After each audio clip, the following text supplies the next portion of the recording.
Over the last 50 years or so, there has been a massive improvement in human health.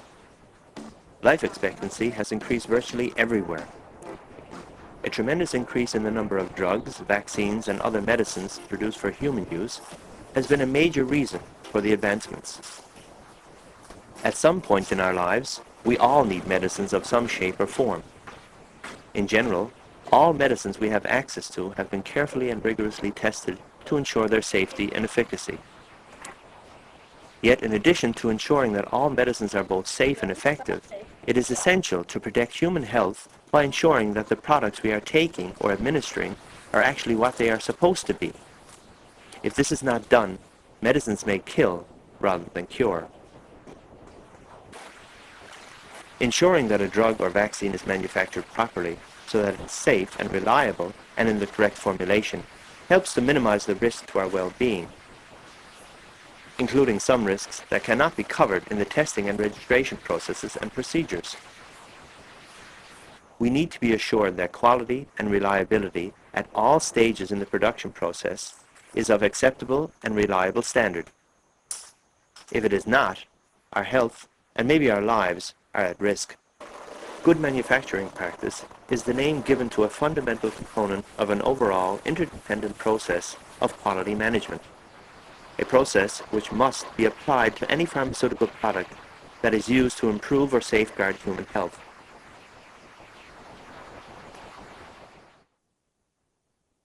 GMP is that part of quality assurance which ensures that the products are consistently produced and controlled to the standards of the quality appropriate to their intended use and as required by the marketing or licensing authorities. The film sequences you are about to see are a combination of GMP compliant and GMP non-compliant situations. The GMP compliant scenes were filmed at the Central Pharmaceutical Company No. 7 in Khao Lam in southwest Vietnam. In the GMP non-compliant scenes, the persons and the company are all fictional, but all the manufacturing procedures did occur in one company or another at different times.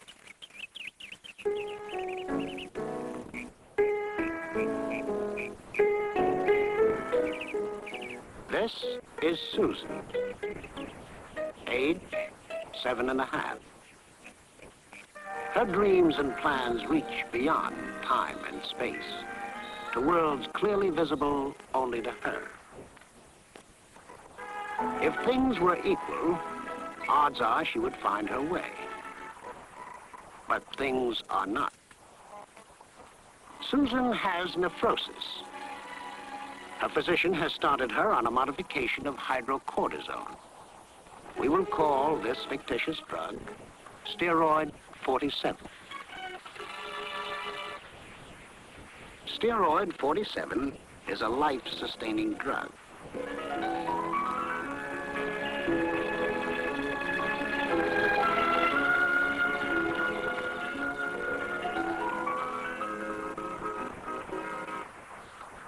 I'm not in. You never heard of me until we get that extra hormone order out of here. This scene is neither typical nor new to industry-wide experience. A sudden increase in orders has been received. The hormone steroid 47 is in accelerated demand, and there are deadlines. Well, tell them we'll speed up production all we can. Tom, I've told you before, all the equipment is committed. 3 p.m. tomorrow. That's the word from the front office, no matter what. No matter what. Of course, he doesn't mean that literally. Everyone knows that. Well, let's say almost everyone. This is the lab where raw material for steroid 47 is first examined for identification and assay. How's it going? Fine. Identification test checks out. And the assay? It takes time. We haven't finished that yet. Well, then forget about it. There won't be any time. What? No assay? It's too late. I've got to get this out on the floor. Look, give me an hour and a half. An hour? Can't do. Has there ever been a time when this didn't assay correctly? No. Well, then let them check it out in the granulation or the finished tablet or both. I've got 10 people to answer to, and they've all got ulcers. In a GMP-compliant company, the trained employees know that their work is essential in order to produce a high-quality product that will improve and safeguard human life. To give in to time pressure at the cost of product quality is something that is unacceptable and dangerous. All their tests have a specific purpose, and neglect can lead to a loss of human life. They have strict instructions to report any undue pressure to the head lab technician who will deal with the problem.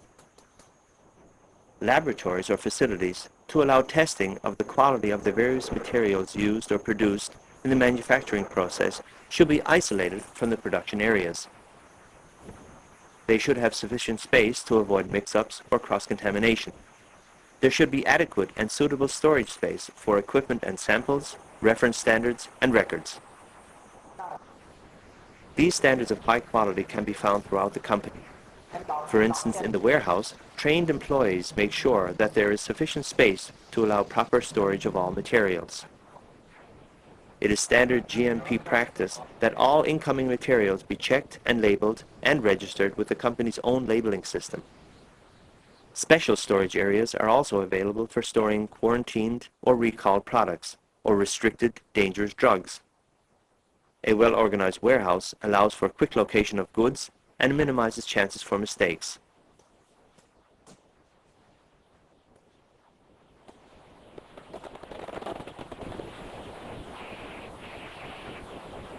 Where's steroid 47 now?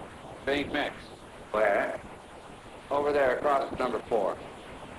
Wouldn't you say that's a little close? Normally, yes, but we're up the creek for space.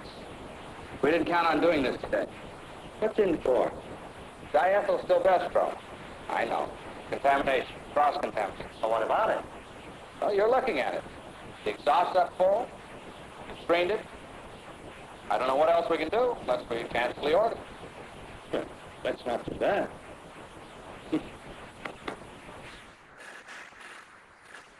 To minimize the risk of contamination or serious medical hazard to either workforce or consumer, dedicated self-contained facilities should be used.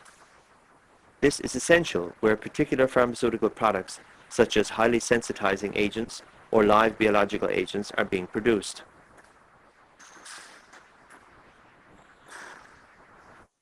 All personnel prior to and during employment should undergo regular health examinations. The highest level of personal hygiene should be encouraged and practiced by all staff to avoid contamination of the production process. All staff should be instructed to wash their hands and wear clean protective clothing.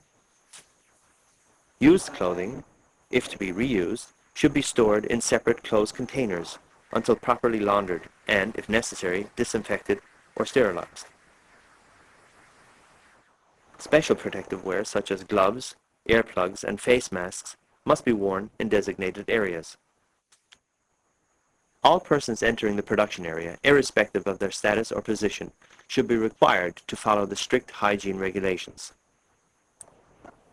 Areas used for preparing raw materials, such as sampling, should be separate from other storage and production facilities and designed to minimize contamination. All materials should be regularly tested and closely monitored. Incoming containers should be checked for integrity of packaging and seal before sampling. All materials should be stored under the conditions stipulated by the manufacturer and in such a fashion as to allow for first in, first out usage. The manufacturing process depends on a team of individuals. The team must work together to achieve their objective.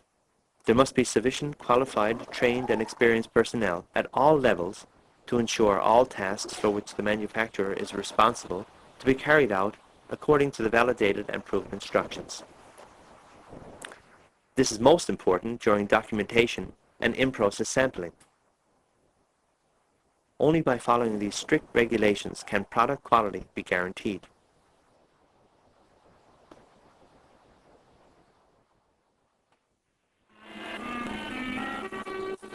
Before each new run, a thorough cleaning of all equipment, including the tablet compressors, is essential, but not with this brush. It just spreads the residue of the previous batch around. Seems unlikely? Not when a worker hasn't been properly trained, or when the supervisor is girl watching.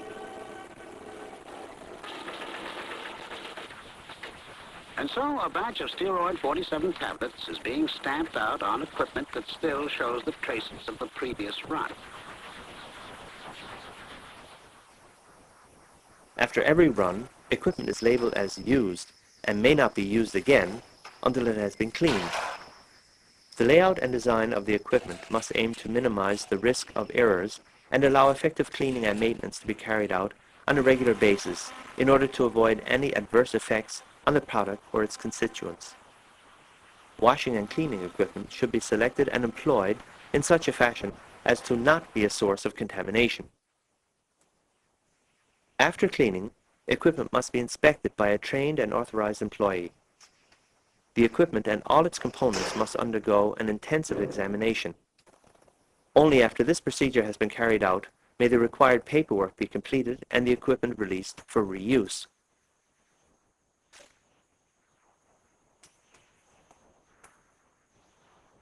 Premises should be laid out so as to allow production to take place in areas connected in an orderly and logical sequence, following the sequence of production steps and the requisite level of cleanliness. The orderly and sequential siting of equipment and materials should be done so to minimize the risk of contamination and so as to avoid the risk of confusion between product or components and to avoid the omission or incorrect application of any of the manufacturing steps or control or handling procedures. Throughout the whole procedure process, documentation must be accurately filled out. To make certain that all these tablets are of the required weight, this man need only take 10 tablets, say each quarter hour, and weigh them. That's all. Then if they show up light or heavy, he can readjust his equipment. But when you're one man handling several machines, and you're out to meet a deadline,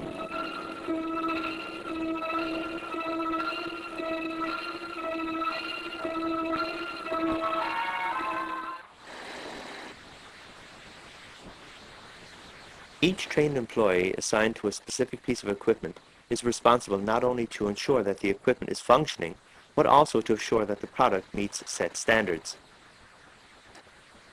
Here, for instance, the employee has access to regularly check weighing equipment to see if the tablet weight is within allowed tolerance.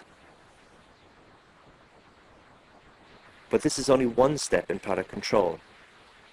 In the department in-process control, there are a number of tests carried out at regular intervals throughout the production process. This laboratory, like any other laboratory on the premises, must be isolated from the production areas.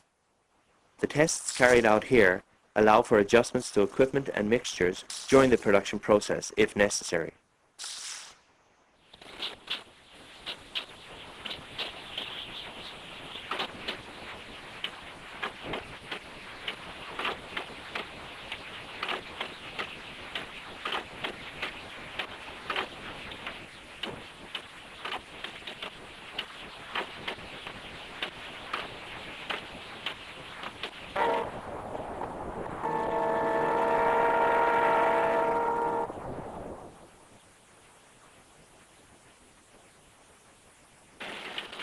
steroid 47, 2.5 milligrams per tablet. That's what it says on the labels. Or is it steroid 47 in a bottle accidentally labeled Still Best 74? You know and I know. But will the pharmacist know? And what of the patient?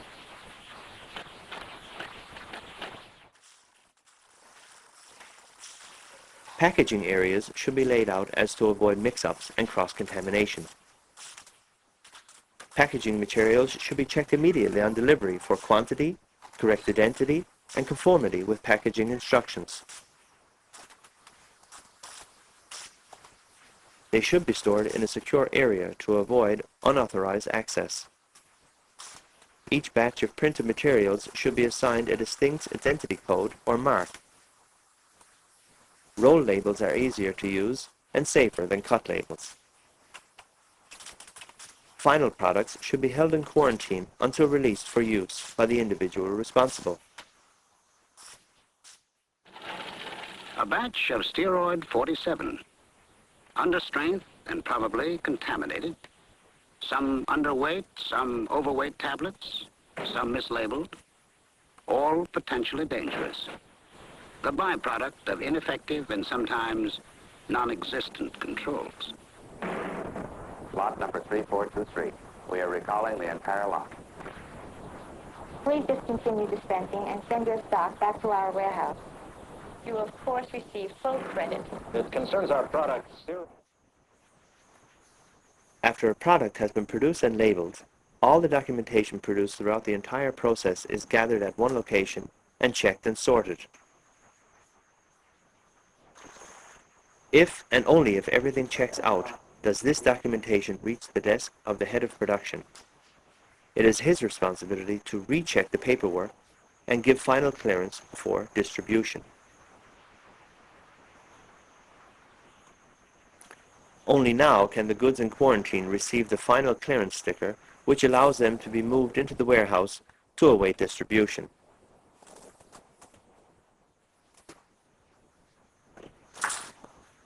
But the process for documentation doesn't stop here. Every carton that is removed from the warehouse is carefully registered and the number of the final release sticker noted. The vehicle driver must also sign for any received goods.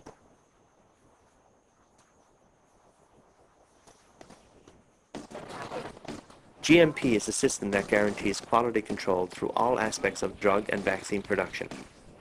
It is a system that protects us all and gives us peace of mind to know that the medicines we give our children will help make for a better, happier life.